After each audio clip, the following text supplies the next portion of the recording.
Seja bem-vindo a mais uma mensagem da CHF TV, a igreja no cinema aqui em Curitiba. Deus abençoe a sua vida, faça parte também contribuindo com esse ministério.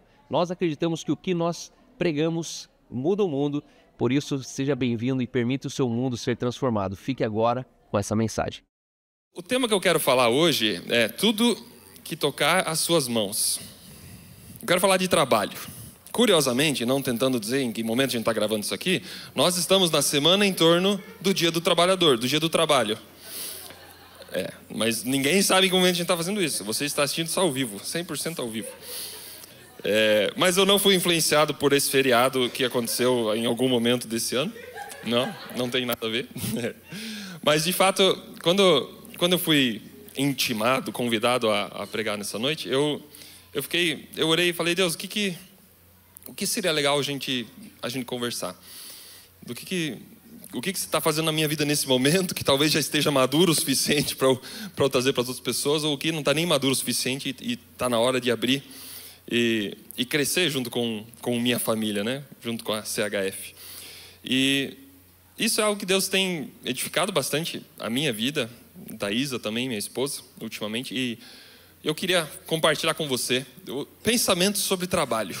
Uau, que emocionante! Mas eu quero passar exatamente por esses pontos pelo qual a gente olha para o trabalho e quando fala de trabalho, alguns de nós se empolgam um monte, alguns de nós até pensam, opa, legal, é o assunto que eu mais gosto. Talvez a maioria de nós também olha assim, cara, eu odeio isso, eu já gastei 8 horas do meu dia hoje, queria vir para a igreja descansar e você vai querer falar disso ainda, né? Amanhã é o dia do trabalho, não é amanhã não é um feriado. E por que a gente não comemora descansando, né? Se o trabalho é tão bom, por que a gente não comemora descansando? Enfim, mas eu quero passar por alguns pontos bíblicos do que a Bíblia fala sobre isso. Eu quero edificar a tua vida, quero talvez exortar, quero te dar umas bronquinhas talvez, mas quero principalmente impulsionar você, empolgar você, mostrar qual que é a visão que Deus tem sobre isso e tentar encontrar quais são os pontos em que a gente tem a visão errada sobre isso. Tá? Antes de começar a falar, eu quero puxar alguns pontos do que eu não estou falando. E desde já eu não quero que você entenda errado, então eu quero já passar por esse ponto. Tá? A gente vai falar sobre trabalho. E trabalho é exatamente o que as nossas mãos tocam. É o esforço que eu e você fazemos. Eu acho que a gente teve uma conferência, foi Conferência Marvels, que teve o pastor Paulo Borges, né? E ele falou, ele é físico, se não me engano, e ele ficou falando trabalho, engenheiro, força versus vezes esforço, eu não sei, os engenheiros depois me corrigem. Mas a gente teve toda aquela, cara, pensa um cara nerd, falando um monte de coisa e todo mundo concordando, assim, olhando para cara das pessoas concordando, vocês estão fingindo que estão entendendo, porque ninguém está entendendo o que ele está falando. Mas vamos lá, trabalho tem tudo a ver com a gente. Tem tudo a ver com o lado ser humano da coisa. Talvez você até diga assim, é o lado menos espiritual da nossa vida. Então, mas ao falar de trabalho hoje, eu não estou querendo dizer que a gente não deve orar. E eu não estou querendo colocar a oração e o trabalho que Deus faz, os milagres que Deus faz de um lado, e o nosso trabalho do outro lado. Eu não estou querendo separar essas coisas. A gente, como igreja, como CHF, a gente anda perto de algumas culturas, e é muito da cultura Bethel, muito da cultura... a cultura do sobrenatural, né? A gente tem muito disso na nossa cultura, a gente aprende muito sobre isso no Lidera. E nada do que eu vou falar hoje está querendo desmentir ou está querendo ir contra aquilo. Mas o que Deus está me mostrando a gente precisa entrar num ponto de equilíbrio. E da mesma forma com que é muito fácil, e a maioria dos brasileiros, a maioria dos humanos vive assim, é tudo na força do meu trabalho, é tudo na força do meu braço. É o meu trabalho que vai fazer as coisas acontecerem, é o meu trabalho que vai sustentar a minha família. Da mesma forma com que existe esse extremo que não é saudável, existe sim o outro extremo, que é, Deus faz tudo para mim. Deus faz tudinho. Deus já fez tudo e Deus faz tudo. Tá? Eu não estou dizendo que a obra de Jesus na cruz não é suficiente. Não estou dizendo isso. E eu também não estou dizendo que eu não concordo com o que essas igrejas e o que essa cultura diz. O que eu estou querendo trazer você é para esse equilíbrio desses dois pontos de vista. Eu também não estou querendo dizer que você não deve aceitar mais presentes e que tudo que você recebe na tua vida tem que ser meritocrático. Não é isso. Na minha própria vida, o que eu tenho experimentado, até o trabalho que eu tenho experimentado, ele é mais um presente de Deus do que algo que veio do meu próprio esforço. Todas as coisas que eu poderia me orgulhar na minha vida, eu comecei a perceber, cara, tudo foi presente de Deus. tudo que eu me esforcei para conseguir, em algum momento eu consegui, de repente desmoronou como se fosse areia. Mas tudo que eu tenho para me orgulhar foi um presente de Deus e foi quase que uma trapaça, assim, as coisas que eu conquistei na vida, porque foi Deus que deu. Então, eu não estou querendo dizer que a gente não pode receber presentes. Mas você vai ver o quanto eu vou seguir para um lado que talvez você vai querer chamar de meritocracia. Talvez possa chamar assim. E por fim, eu não quero dizer que tudo a gente deve fazer com as nossas mãos. E que Deus não faz mais nada. Tá? Então, essas são as coisas que eu não estou querendo dizer. Se isso começar a passar pela tua cabeça durante o pensamento hoje, não deixe que isso aconteça. Eu queria só ter o tempo ali, para eu ter certeza quanto tempo eu tenho. São 8 horas agora, eu tenho o quê? Até 8h40? 8h50. Ok. Para você que está em casa, eu ouvi o horário num sotaque não tão conhecido aqui, e eu não entendi ele muito bem. Porém, uma pessoa aqui na frente imitou exatamente o mesmo sotaque e eu continuo não entendendo. Não, 8h50. Vamos lá. Amanhã, não. Então eu quero começar exatamente onde eu e você, cristãos, crentes evangélicos, seja lá que rótulo você usa para si mesmo, aonde nasceu talvez a principal influência de como a gente olha para o trabalho. Olha que legal, vamos, se puder jogar no telão, abrir em Gênesis 3:17. Gênesis 3:17 ao 19. É um texto muito interessante, é o início da história, é o início da história da humanidade. E é ali onde a maioria de nós olha para esse texto e pensa assim, é ali que nasceu o trabalho. Se você puder abrir na tua Bíblia também, acho que... já está atrás de mim, perfeito. Então vamos lá, Gênesis 3:17. E ao homem declarou, isso é Deus falando, né? Visto que você deu ouvido à sua mulher e comeu do fruto da árvore da qual eu ordenei a você que não comesse, maldita é a terra por sua causa. Olha só, Deus está falando isso para o homem. Por causa desse erro que se cometeu, é o primeiro pecado, é a queda que a gente chama. Por causa disso que você fez, maldita é a terra inteira por sua causa. Com sofrimento você se alimentará dela, todos os dias da sua vida. Ela lhe dará espinhos e ervas daninhas, e você terá que alimentar-se das plantas do campo. Com o suor do seu rosto você comerá o seu pão, até que volte à terra, porque você é pó e ao pó voltará. E aí está para a maioria de nós cristãos a inauguração do trabalho. Castigo. Porque o homem mandou mal, porque o homem e a mulher mandaram mal, tropeçaram, pecaram, aqui nasce o trabalho.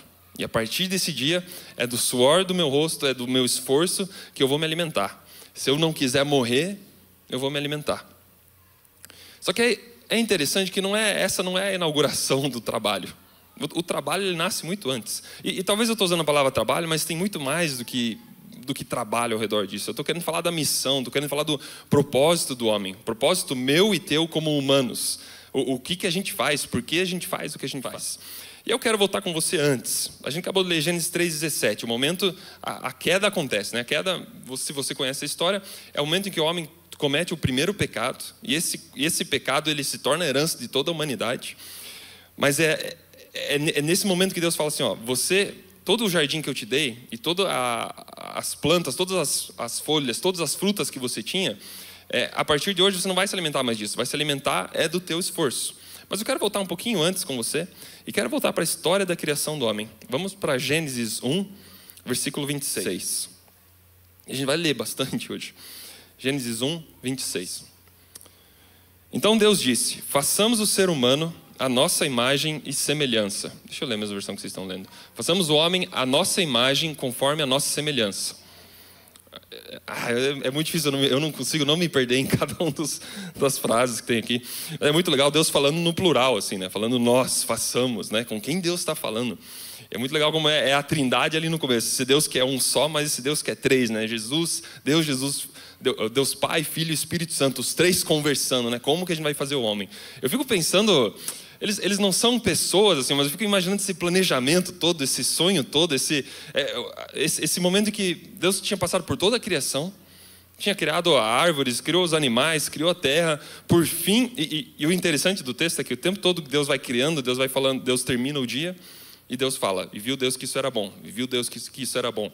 Agora, quando Ele cria o homem, quando Ele cria o ser humano, Deus termina com isso, e viu Deus que isso era muito bom. Deus termina a criação com a mais impressionante criação que Ele poderia fazer, que é o ser humano. Enfim, vamos continuar. E ele fala, vamos fazer o homem, a nossa imagem. Vamos olhar para nós e vamos fazer uma cópia do que a gente é. Nossa imagem, nossa semelhança. E olha que legal, continuando a semelhança, continuando a imagem do que Deus é. Esse homem, esse humano, domine ele sobre os peixes do mar, sobre as aves do céu, sobre os grandes animais de toda a terra e sobre todos os pequenos animais que se movem rente ao chão. Criou Deus o homem, a sua imagem, a imagem de Deus o criou, homem e mulher os criou. Próximo versículo. Vamos para o... eu estou olhando errado, agora que eu vi. E Deus os abençoou e lhes disse, sejam férteis e multipliquem-se. Façam filhos. Façam aquela coisa que faz gerar filhos também. É saudável entre vocês. Encham e subjuguem a terra. Dominem sobre os peixes do mar, sobre as aves do céu e sobre todos os animais que se movem pela terra. Próximo versículo. E disse Deus, eis que dou a vocês todas as plantas que nascem em toda a terra e produzem sementes. E todas as árvores que dão frutos com sementes. Olha que interessante. Volta lá. Pode deixar. Deus está apresentando a criação. Não é incrível que Deus cria tudo, daí pega e coloca o homem na terra e fala assim, homem, tudo isso aqui eu estou dando para você. Tudo que eu criei, eu estou dando para você. Todas essas coisas me adoram, todas essas coisas passam manhã, tarde e noite adorando o meu nome, mas eu estou dando tudo isso para você, homem. Elas servirão de alimento para vocês. Não é incrível a criação que foi dada? Gente, vamos mais vamos para o 30 e para o 31. E deu todos os vegetais como alimento, a tudo o que tem em si fôlego de vida, a todos os grandes animais da terra, todas as aves do céu, todas as criaturas se movem rente ao chão, e assim foi. 31. E Deus viu tudo o que havia feito, e tudo havia ficado muito bom, passaram-se a tarde e a manhã, esse foi o 6º dia. E aí Deus fecha a criação com o ser humano. Gênesis 2, que é o capítulo seguinte, conta a mesma história de um outro ponto de vista. Então não é Gênesis 1 e aí segue a cronologia para Gênesis 2. Gênesis 2 conta novamente a mesma história de um outro ponto de vista. E eu também quero ler isso com você, começando em Gênesis 2, versículo 4. Essa é a história da origem do céu e da terra, no tempo em que foram criados. Quando o Senhor Deus fez a terra e os céus. Ainda não tinha brotado nenhum arbusto no campo, nenhuma planta havia germinado, porque o Senhor Deus ainda não tinha feito chover sobre a terra, e também não havia o homem para cultivar o solo. Olha que interessante, Deus cria todas essas coisas, nada ainda tinha crescido. E não tinha crescido porque não havia chovido sobre a terra. Olha que massa, é a provisão. Eu e vocês não podem fazer chover sobre a terra. É Deus dando a provisão para o nosso próprio trabalho, para o que a gente precisa. A chuva, eu e vocês não controla. Percebe como Deus sempre proveu? Proveu? Deve ser proveu. Como Deus sempre deu tudo o que a gente precisava. Só que número 2, e também não havia o homem para cultivar o solo. Não havia o homem ainda para trabalhar, não tinha o homem ainda para o trampo. Próximo. Todavia brotava água da terra e irrigava toda a superfície do solo. Próximo. Então o Senhor Deus formou o homem do pó da terra. De tudo que Deus criou, do pó da terra Deus sopra. Deus forma o homem, sopra em suas narinas o fôlego de vida e o homem se torna um ser vivente. Ora, o Senhor Deus tinha planejado um jardim no Éden, para os lados do leste, e ali colocou o homem que formara. Então está ali todo esse jardim que Deus cria, está ali a coroa da criação que é o ser humano, e ali Deus coloca ele. Vamos pular agora para o versículo 15, Gênesis 2, 15.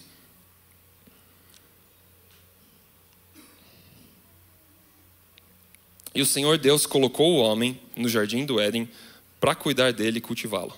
Então, mais uma vez, a palavra cultura, a palavra cultivar, nada é mais humano do que a palavra cultura. Eu e você somos responsáveis pela cultura que nós criamos. Cultura é exatamente o motivo pelo qual Deus coloca o homem na terra. E agora vamos para o 18. Eu quero ler com você até o 20. Então o Senhor Deus declarou: não é bom que o homem esteja só. Farei para ele alguém que o auxilie e lhe corresponda. Depois que formou a terra, todos os animais do campo e todas as aves do céu, o Senhor Deus trouxe ao homem para ver como este lhes chamaria. E o nome que o homem desse a cada ser vivo, esse seria o seu nome. Antes Deus me deu o prazer de trabalhar. Antes Deus me deu só a missão de dar nome aos animais, de cultivar. Antes eu poderia me alimentar de tudo aquilo, cultivando ou não. Antes cultivar era a minha missão. O pecado é que de repente coloca assim: ei, se você não suar, se você não ralar, se você não sangrar, você não vai comer. Se você quer sobreviver, agora é teu trabalho que faz isso. Só que olha que interessante. A história da minha e da tua vida termina só com o pecado? Termina ali só com o pecado, com a queda de Adão e Eva? É só isso que está na nossa natureza? Não sei se você ouviu falar de um cara chamado Jesus. Não sei se você ouviu falar que ele é filho de Deus. Não sei se você ouviu falar que ele vem no teu lugar, é colocado numa cruz, leva os meus pecados. Leva os pecados que eu cometi, mas leva também a herança que eu tinha por causa de Adão e Eva no começo. Jesus leva tudo isso. Lá com Jesus morre a minha natureza antiga também. Essa natureza minha que era presa ao pecado, ela morre com Jesus lá na cruz. E o massa é que não termina com Jesus morrendo. Se a gente quisesse pendurar um crucifixo na parede, a gente não colocaria Jesus pendurado nela. A cruz que a gente celebra não é a que tem corpo de Jesus lá. A gente celebra um sepulcro que está vazio. Um Jesus que ressuscitou, Jesus Cristo ressuscitou, e a nossa nova criatura, nossa nova criação, nossa nova natureza nasceu lá. Agora eu pergunto, como é que eu e você devemos olhar o trabalho? É a versão do pecado? É a versão pós Adão e Eva, no momento da queda, em que eu olho assim, por causa do pecado eu trabalho para me sustentar, e é só por isso que eu trabalho? Eu passo 8 horas por dia, se for o suficiente, arranjando dinheiro para poder pagar as contas minhas e da minha família, colocar dinheiro em casa? Ou será que eu e você devemos olhar a versão original de como Deus criou o trabalho, a visão original da missão que Deus deu para mim e para você? Não é interessante? Jesus redimiu todas as coisas. A obra de Jesus redimiu tudo. Agora, por que o trabalho a gente ainda fica assim? Não, o trabalho ainda... Jesus não encosta muito nessa aí não. Deus não vem se meter no meu trabalho. Eu sei que alguns de nós são assim, não quero dar dízimo, não encosto no meu dinheiro, essa área é minha. Jesus, você me salvou e tal, mas não encosto no meu dinheiro. Já tem outros de nós que vivem o outro extremo disso, que é tipo, Jesus, me dá o dinheiro, você morreu por mim, agora me dá o meu dinheiro também. Você levou os meus boletos na cruz, mas eles estão tudo abertos aqui, então nenhum deles está pago ainda, Jesus. E eu quero trazer você exatamente para esse balanço, para esse equilíbrio. Existem alguns extremos que eu e você, como cristãos, como filhos de Deus, como crentes, nós podemos viver. Um deles é o extremo do eu não quero trabalhar. Existe uma frase, e ela é comum dentro das igrejas, que é assim, eu oro, eu peço para Jesus, peço para Deus todos os dias, que eu encontre uma forma de ganhar muito e trabalhar pouco. E no fim, se for perguntar assim, quem não gostaria, eu acho que ninguém levantaria a mão. Todo mundo quer ganhar muito e trabalhar pouco. Mas minha pergunta é, quão baseado espiritualmente está esse nosso desejo assim de... Eu não quero trabalhar muito, eu quero trabalhar muito pouco e eu quero ganhar muito. De onde vem do lidera? Não vem do lidera. E é interessante, quero mostrar uma treta para vocês agora, 2 Tessalonicenses 3. 2 Tessalonicenses 3, versículo 6. Quero mostrar uma história, é engraçado, não é dos dias de hoje, está na Bíblia, faz tempo que isso existe. Deixa eu ler a mesma versão que vocês. Se bem que eu tenho uma outra versão junto aqui que eu quero ter certeza que os pontos são engraçados também. Eu vou lendo essa versão que eu tenho aqui e vocês vão acompanhando junto no telão, tá bom? E agora, irmãos, Paulo está falando então com a igreja de Tessalonicenses. Nós lhe damos a seguinte ordem em nome do nosso Senhor Jesus Cristo. Mantenham-se afastados de todos os irmãos que vivem ociosamente e não seguem a tradição que vocês receberam de nós. É a mesma versão, né? Não, está um pouco diferente. Tá, vamos lá, versículo 7. Pois vocês sabem que devem seguir nosso exemplo. Nós não ficamos ociosos quando estivemos com vocês. Tá? Então Paulo vive em missão, está sempre viajando, está sempre com o grupo dele, com diferentes pessoas indo visitar a igreja que ia crescendo naquela época em diferentes regiões. E ele fala isso, nós não ficamos ociosos quando nós estávamos com vocês. Durante essas viagens, Paulo ficava hospedado na casa de pessoas. E ele continua, versículo 8. Nós nem nos alimentando às custas dos outros. Nós trabalhamos arduamente dia e noite, a fim de não sermos um peso para nenhum de vocês. Embora tivéssemos o direito de pedir, agora eu quero ver como vai estar o versículo 9 ali. Versículo 9. Não porque não tivéssemos tal direito. Tá? Então Paulo está falando assim, a gente tinha o direito de pedir comida para vocês. Com tudo que a gente entrega para vocês espiritualmente, eu acho que a gente tinha o direito de pedir comida para vocês. Mas ele fala assim, embora tivéssemos o direito de pedir que nos alimentassem, nós queríamos dar a vocês o exemplo. Versículo 10. Quando ainda estávamos com vocês, nós ordenamos. Agora é muito bom, cara. Quem não quiser trabalhar, não deve comer. Na outra versão, se alguém não quiser trabalhar, também não coma. Cara, é isso que Paulo fala assim, ó, não quer trabalhar? Não come. Entendeu? Você acha que tudo vai vir de bandeja para você o tempo todo? Você não precisa trabalhar. Tá tudo bem, só não coma então. Se é assim que você quer viver. Versículo 11. Contudo, sabemos que alguns de vocês estão vivendo ociosamente. Alguns de vocês são preguiçosos, não querem saber de nada. Recusam-se a trabalhar e intrometem-se em assuntos alheios. Deixa eu ver o 11. Volta o 11 para mim, por favor. Mas andam se intrometendo na vida alheia. Cara, crente é profissional em se meter na vida dos outros. Agora imagina ainda mais se o crente começa a pensar assim, cara, eu não vou trabalhar, vou viver minha vida para o ministério. Daí a primeira coisa que eu penso, o que significa viver para o ministério? Tá na igreja todos os dias. É perfeito, é a rodinha perfeita, ficar falando mal de todo mundo, se meter na vida de todo mundo. E é exatamente essa bronca que Paulo está dando, né? Soubemos que alguns de vocês estão vivendo ociosamente, recusam-se a trabalhar, intrometem-se em assuntos alheios. Versículo 12, ordenamos e insistimos, em nome de Jesus. Cara, se alguém falar para você, ó, em nome de Jesus, Felipe, trabalha, cara, por favor, trabalha, Felipe. Em nome de Jesus, cara, para com essa preguiça. Imaginou, cara? Não só Paulo fala isso, mas ele escreve, e está na Bíblia até hoje, que como deve ser triste ser essa pessoa. Trabalhem, essa versão aqui é muito boa, fica no 12. As tais pessoas ordenamos e exortamos no Senhor Jesus Cristo que trabalhem tranquilamente e comam seu próprio pão. Essa outra versão fala assim, ordenamos e insistimos em nome de Jesus Cristo que sosseguem e trabalhem para obter o próprio sustento. É uma bronca muito boa, deve ter sido muito da hora. Deve ter sido muito massa esse momento. Agora, eu e você, talvez, a gente comece a fazer essas misturas, possivelmente, por causa quanto mais a gente aprende sobre graça, quanto mais a gente aprende o que Jesus fez por nós na cruz, é suficiente, a obra dele foi completa, a gente começa a aplicar isso em outras áreas da vida, e é normal que a gente faça confusão no começo. Só que é interessante, Apocalipse, acho que capítulo 2, se não me engano, fala que nós fomos feitos reis e sacerdotes. Eu e você somos reis e sacerdotes. A palavra reis, ela é muito boa, porque cada um pode tirar a sua própria conclusão do que é um rei. Quando a Bíblia fala que Jesus é o rei dos reis, a Bíblia fala de mim e de você como os reis. Ele é rei sobre nós reis.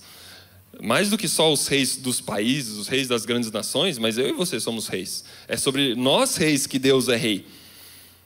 Nós fomos feitos reis e sacerdotes. E tem muita teologia, tem muito que se aprofundar no reis e sacerdotes, né? Sacerdote fala sobre o quanto eu não preciso de ninguém mais para ser intermediário entre eu e Deus, porque a obra de Jesus foi completa, exatamente por causa disso. Por causa do sangue de Jesus na minha vida, eu tenho um acesso direto ao Pai, direto a Deus, eu não preciso de um sacerdote. Naquela época, você utilizava o sacerdote para perdoar os seus pecados, né? Você trazia um sacrifício para pedir perdão pelo teu pecado. Hoje em dia, as pessoas ainda procuram pastores para tentar conversar com Deus, mas o que a Bíblia fala é assim, ó, você foi feito sacerdote. Por causa do sangue de Jesus na tua vida, você tem acesso direto a Deus. A palavra rei também tem um significado muito forte, porque a palavra rei mostra o quanto eu e você voltamos ao ponto inicial, onde Deus colocou o ser humano para governar sobre a terra.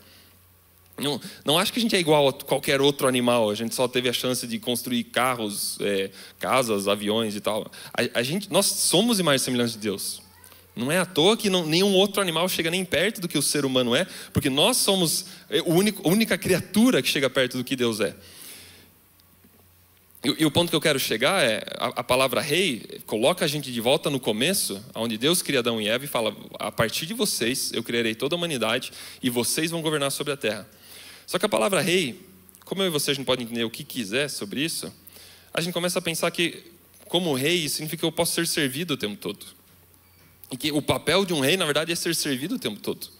Só que a gente não pensa, na verdade, como o papel do rei é ser o maior servo de uma nação inteira. É o rei que guia uma nação, é o rei que guia para onde o futuro inteiro de uma nação vai. Esse é o meu papel, esse é o meu e o teu papel como reis. Não é de querer que todo mundo me sirva o tempo todo, não é querer que caia dinheiro nos meus pés o tempo todo, mas sim de que eu tenha uma geração inteira para servir. Eu e você, nós nascemos no Brasil por um motivo, nós nascemos nesse momento da história por um motivo. Nós nascemos para servir a geração, nós nascemos para servir ao mundo.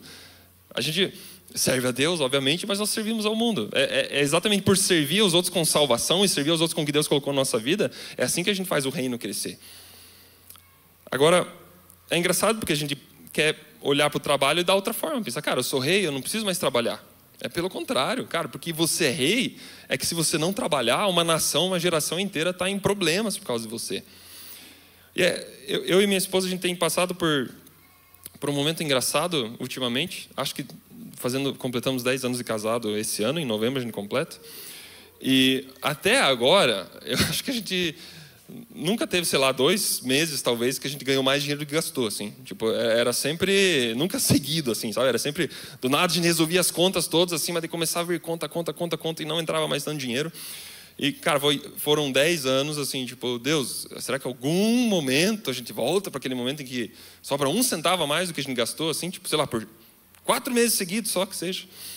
E é interessante que a gente finalmente entrou nesse momento, novamente. Eu espero que seja de forma permanente. Tá parecendo que vai ser.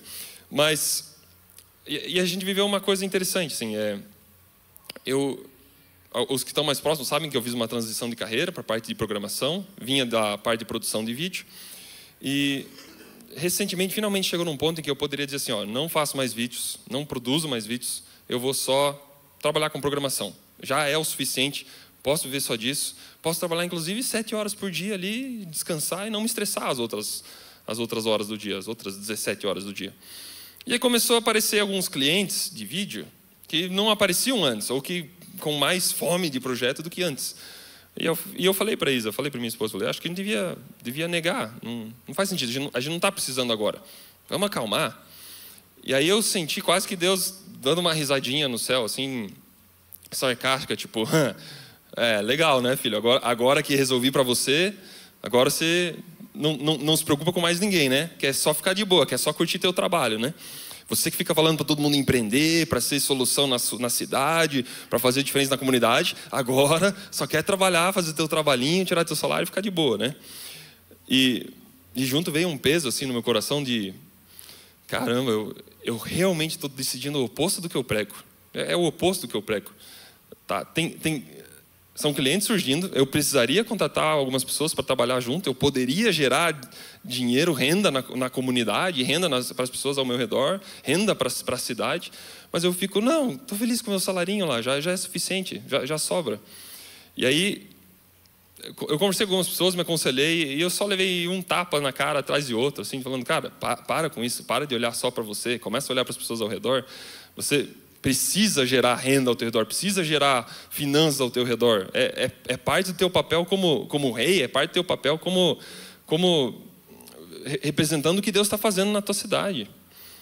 E foi muito interessante isso. Eu comecei a perceber, cara, eu estou querendo ser o rei que é servido o tempo todo, que é o melhor da terra é colocado aos meus pés, né? É bíblico isso, que a gente vai comer do melhor da terra. Só que eu não quero servir para as outras pessoas o melhor da terra, eu quero só resolver o meu problema.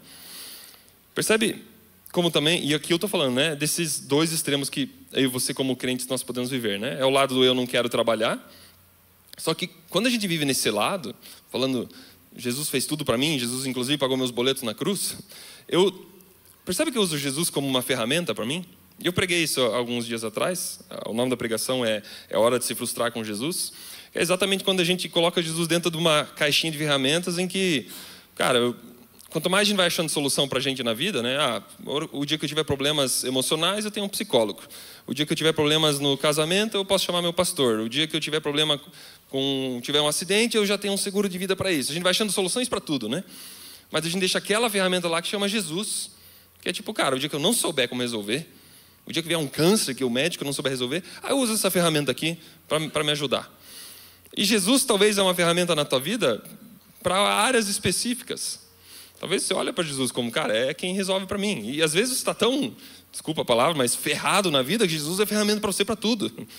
Só que percebe o quanto é triste que a gente começa a colocar Jesus como uma ferramentinha dentro da nossa caixa de soluções.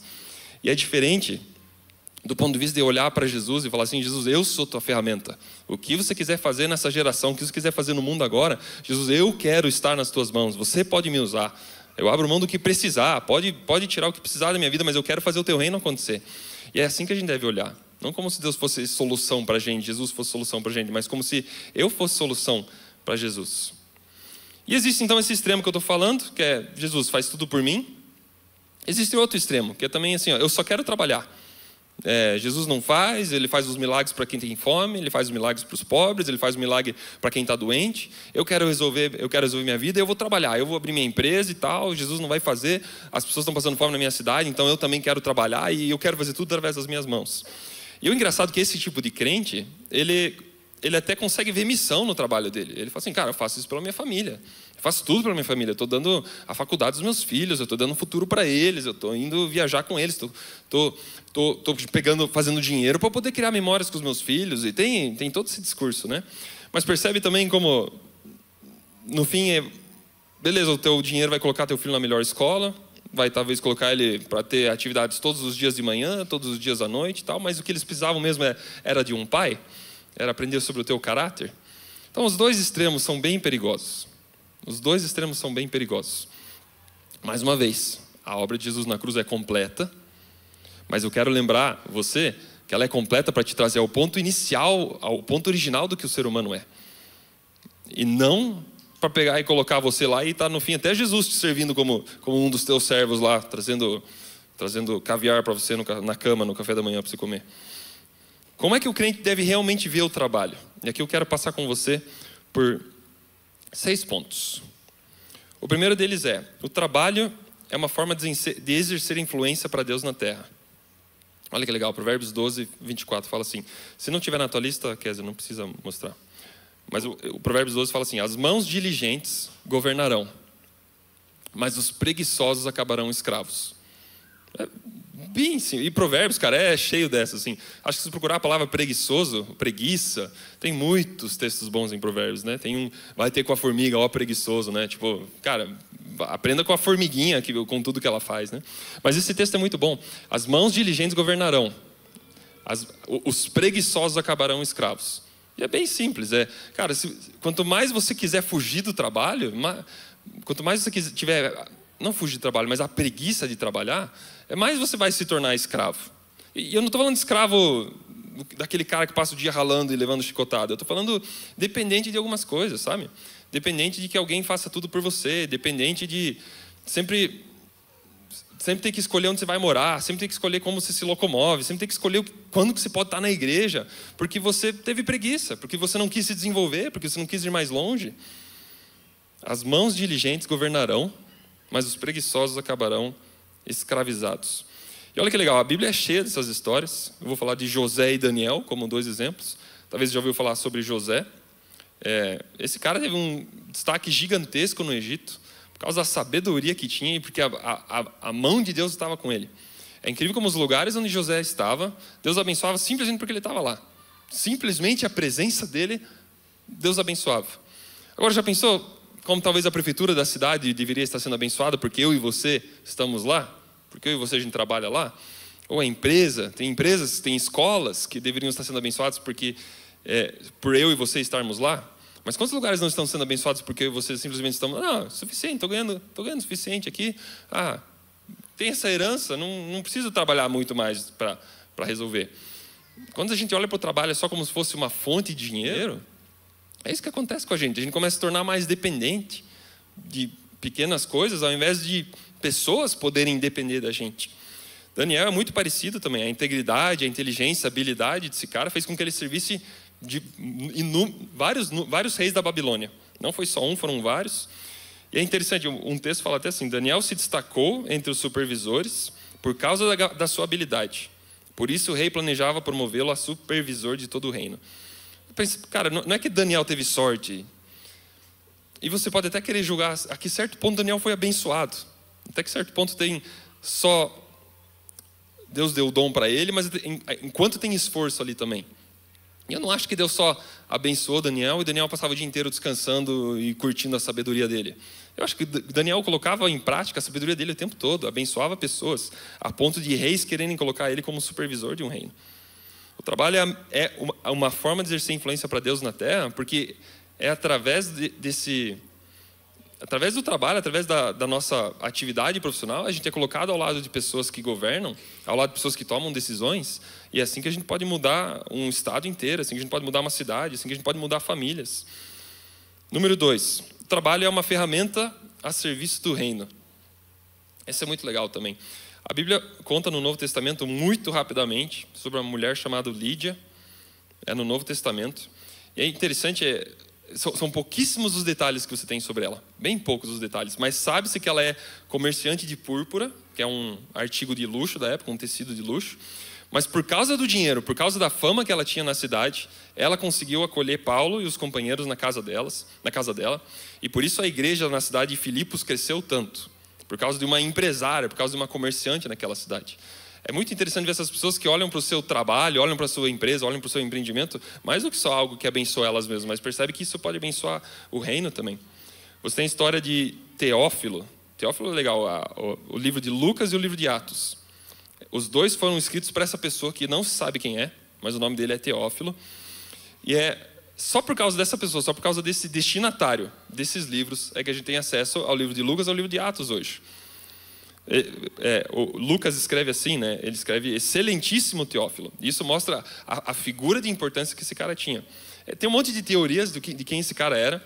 Se ele era um oficial romano da época, ou até se ele não era financiador, se ele não era alguém que patrocinou, que bancou os custos para a produção dos livros de Lucas e de Atos. E até saindo da Bíblia, indo mais para o futuro, já ouviram falar de um cara chamado Gutenberg? Esse é o cara que inventou a impressão. Ele inventou o que a gente chama de impressora hoje, veio desse cara. E sabe por que a impressão existe hoje? Simplesmente porque decidiram que as pessoas, que os cristãos precisavam ter acesso à Bíblia. A Bíblia é o primeiro livro impresso da história. Até então, tudo era copiado na mão. Imagina então, quantas pessoas não sofriam dentro de uma igreja da manipulação dos padres, do clero, simplesmente porque não tinham acesso à Bíblia. Eu mesmo leio a Bíblia, eu mesmo falo para vocês o que eu entendi. E vocês só engolem isso e levam para casa o meu entendimento da Bíblia. Como é que você vai viver essa vida com Deus em que eu estou de intermediário, dizendo para você o que você tem que entender? Até que um cara tem essa genial ideia. Cara, um empresário teve essa ideia. Eu vou permitir com que várias pessoas tenham acesso à Bíblia. Eu vou agilizar, eu vou criar uma máquina que vai imprimir mais e mais Bíblias. E só isso é fenomenal, quanto a ciência que a gente tem hoje, quanto as universidades, quanto tudo existe, todo o conhecimento que a gente tem hoje existe, porque um cara resolveu replicar a Bíblia de uma forma mais tecnológica. Não é impressionante? E percebe como esse cara, o que ele não tinha que estar fazendo é estar na igreja todos os dias lá e falar, eu fico 8 horas por dia dentro da igreja, mas sim, ele olhou para um problema que tinha e ele quis ser a solução. O quanto Deus pode usar você e tua vontade de empreender, tua vontade de ser empresário. Ponto 3, o trabalho é também uma forma de adoração. A Bíblia conta a história de Bezalel e Aholiabe, péssimos nomes para um bebê hoje em dia, que foram escolhidos para construírem o templo. E é muito legal, assim, ó, o texto fala o quanto eles tinham habilidades com as mãos, o quanto tudo que eles faziam era muito bem feito, ótimos artistas, e por isso Deus escolheu eles para que eles construíssem o templo. Por isso que Deus escolheu eles para adorar a Deus através do templo. Não é legal ver que o teu empenho, tua vontade de fazer as coisas bem feitas, você pode direcionar isso para ser usado para adorar a Deus?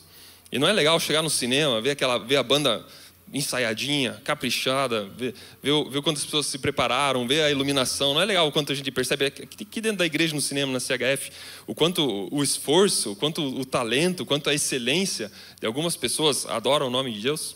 E a mesma coisa, eu não estou falando de trabalho só agora mais como forma de trazer o sustento para você, mas estou falando como uma forma de arte na tua vida. Estou vendo a Rai ali, nossa barista. Quanto um bom café não adora a Deus? E talvez você está duvidando, tipo, cara, essas coisas não adoram Deus de jeito nenhum. E aí, Colossenses 3:23 na sua cara. Vamos jogar na cara. Joga na cara. Joga. Aí. Tudo o que fizerem, façam de todo o coração, como para o Senhor, e não para os homens, sabendo que vocês receberão do Senhor a recompensa da herança. É a Cristo Senhor que vocês estão servindo. Não é legal pensar nisso? Que no teu trabalho, à medida que você está servindo a pessoas, na verdade é a Jesus que você está servindo? E que por menor que seja, mesmo que seja um cafezinho que você está servindo, mas como aquilo não é tua herança que foi dada ao homem quando foi criado lá no começo, de governar a terra, de servir, de multiplicar, de fazer a humanidade crescer. O trabalho... ok, perfeito. Ponto 4, trabalho e o ministério andam juntos. Esse é legal também. Porque se a gente fica lutando, eu já várias vezes na minha vida fiquei, cara, qual que é o balanço do trabalho versus o ministério? Por que um fica brigando com o outro o dia inteiro? Por que quando eu estou no trabalho eu me sinto mal? Por que quando eu estou no ministério eu sinto que vai faltar dinheiro lá em casa? Quando estou no trabalho eu acho que o que eu estou fazendo é secular e eu não estou servindo a Deus. Eu espero que com tudo isso que a gente leu, tudo isso que a gente aprendeu até agora, isso já esteja claro para você o quanto o teu trabalho faz parte do ministério também. Mas eu quero mostrar para você quantas vezes na história de Pedro era pescador, Pedro é um dos discípulos que mais tem detalhes sobre a vida, mas quantas vezes Jesus conversa com Pedro ao redor da pescaria ali, ao redor da profissão de Pedro. É engraçado que Jesus usa várias vezes, ele usa termos de pescaria como, tá me fugindo da palavra, como comparação, como analogia para o que ele queria fazer de Pedro. Primeiro ele chama Pedro de pescador de homens, né? Isso acontece num certo momento. Só que é muito legal como Jesus faz vários milagres acontecerem na profissão de Pedro. Vocês sabem a história, quando Jesus chama Pedro está lá sofrendo, não consegue pescar de jeito nenhum. Se você já assistiu The Chosen, eles até criam uma crise financeira na vida dele, ele precisa resolver tudo numa pescaria só. Mas você percebe Pedro sofrendo para pescar, e Jesus chega e fala, pesca do outro lado. E daí acontece um dos milagres, né? 2 vezes acontece isso com Pedro e Jesus. E Pedro fazer a pesca maravilhosa, que a gente chama. E é incrível como Jesus vai usando essas analogias, não está me fugindo a palavra, vamos com analogia. Essas analogias da profissão de Pedro, para falar com Pedro. É muito interessante como é através da pescaria que muitas vezes eles se alimentam também ao longo do ministério. Mas é muito legal também o momento em que Jesus é crucificado, Jesus ressuscita. Nesse ponto, o Jesus ressurreto, ele não anda com os discípulos o tempo todo, ele vai fazendo essas aparições. E é muito legal o momento em que Pedro está perdido. É um dos últimos capítulos, assim, antes de Jesus, o corpo de Jesus ser levado para o céu. Pedro volta a pescar. E eu gosto das teorias, assim, tem muita gente que fala assim, Pedro deu uma recaída, Pedro mandou mal, Pedro não acreditava em Jesus e voltou a pescar. Como se pescar fosse usar drogas, assim, sabe? Como se pescar fosse... Meu Deus, ele foi pescar, cara. Que horrível. Se a mulher descobre que ele está pescando, já era. Enfim, na eternidade a gente pergunta, eu posso estar errado. Mas sabe o que eu percebo que Pedro faz? Quando Pedro de repente está assim, cara, eu vivi 3 anos com esse cara, que mudou minha vida, eu vi milagres sendo feitos, ele me deu um monte de promessas sobre o que aconteceria, o Espírito Santo ainda não foi dado, eles ainda não foram batizados no Espírito Santo, então a história toda de Atos não vem. Esse é o finalzinho de João, João capítulo 21, é o finalzinho dos 4 evangelhos lá, né? O livro de Atos é o que vem imediatamente depois, e quando o Espírito Santo é colocado. Até então não havia o Espírito Santo. Mas é muito interessante que basicamente o que Pedro fez eu não sei o que fazer, Jesus foi embora, Jesus não está mais comigo, ele ressuscitou, que massa, a história está boa, mas Pedro está nesse momento, nesse in-between, no gap, estou ruim das palavras hoje, no limbo, perfeito, obrigado. Ele está no limbo entre o ministério que ele veio com Jesus presente, de corpo presente, e o ministério que viria depois. Você conhece as histórias de Pedro, quantos milagres não aconteceram através da vida dele.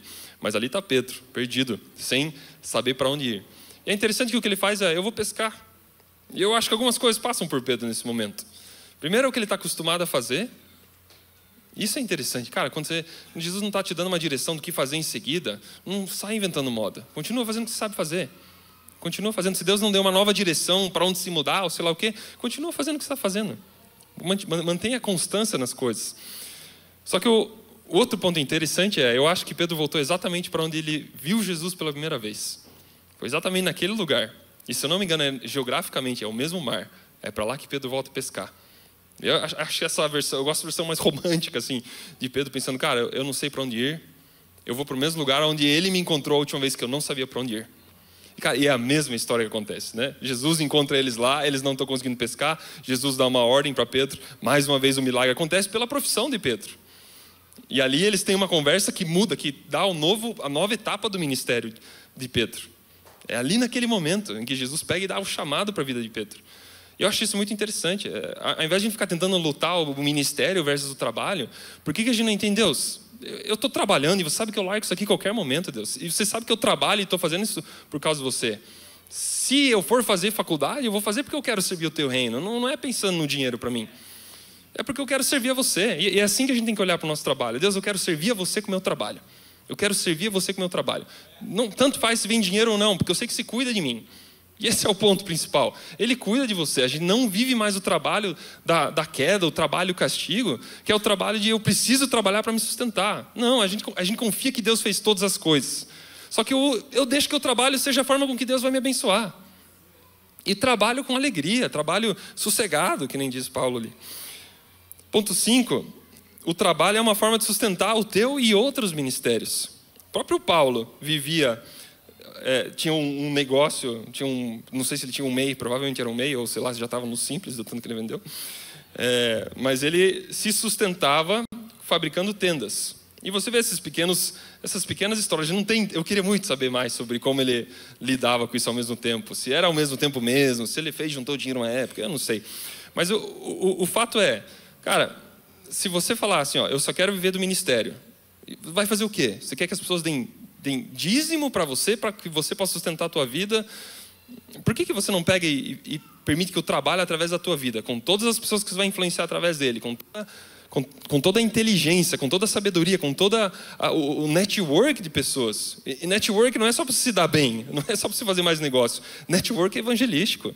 Tem um monte de gente que só vai encontrar você, só vai encontrar Jesus porque trabalhou com você algum dia. Porque esteve com você dentro de um escritório, porque fechou um negócio com você, ou porque algum dia esteve muito mal e pediu oração para você ali do lado. A gente não pode esquecer o quanto é através dessas oportunidades é que o reino é levado para pessoas aonde a gente não chegaria.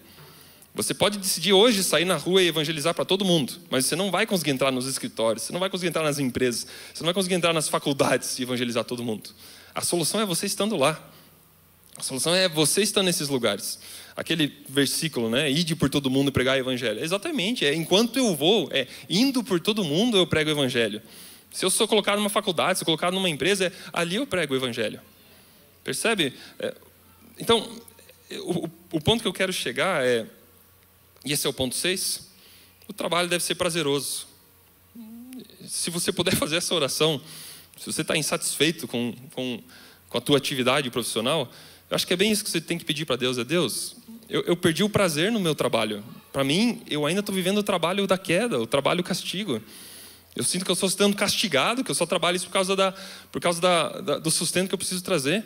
Deus, restaura em mim o prazer, restaura em mim a alegria, restaura em mim o sentimento de missão, de que o que eu estou fazendo está realmente governando, está realmente mudando o mundo, está realmente trazendo o teu reino para essa terra, Pai.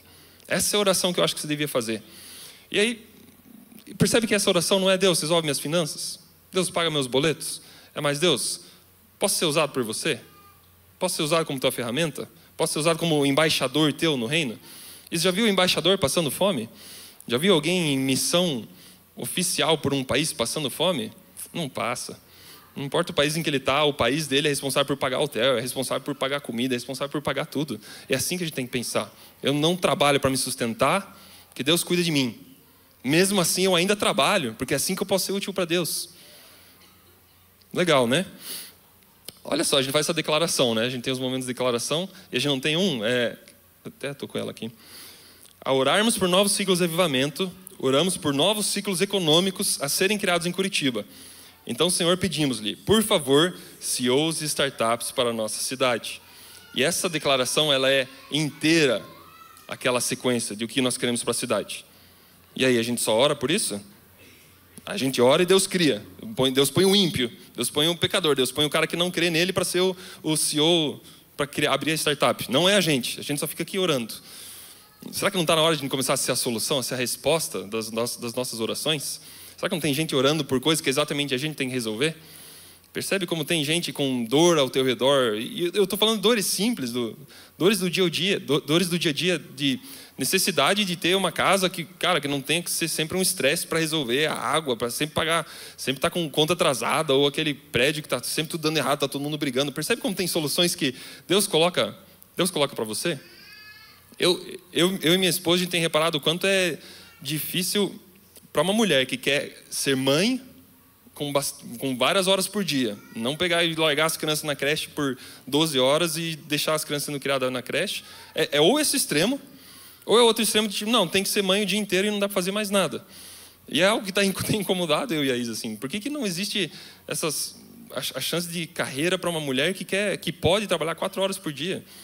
E esse tipo de dor que eu acho que tem que deixar dentro de você, começar a incomodar mais, falar, Deus, me coloca como solução, me coloca como solução. É interessante, a gente começou a orar por isso, que a gente possa gerar mais empregos de curta duração, para que mais mulheres possam continuar tendo o prazer de ser mãe, continuar estando em volta dos seus filhos, mas sem ter que... podendo ainda trabalhar, se ela quiser, se ela precisar.